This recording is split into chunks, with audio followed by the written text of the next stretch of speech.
继续要来讲失智的老大人，若是行唔知路，行而逝世是心光火道。来看这个嘉义市的失智老人有3000多人。嘉义市政府伫全台湾走上大升，用平安符结合着晶片，互老大人挂。再加上透过手机啊 App， 就会当随时掌控着长辈消息。而且这个平安符佫有寄金的功能，失智者若是坐公车，或者是买物件，更加利便。 奶奶，你住哪里？妈妈，你家无？厝内人斟着金，失智老人找无路通转去的事件有够多，嘉义市政府就推出这项。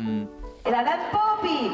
防走线期的平安符，不是一般的平安符，内面有晶片，加市政府建立的守护嘉义人防走线网络服务系统，加速透过手机啊，就会使了解时代的行踪。下载这个 app， 如果说今天有长辈。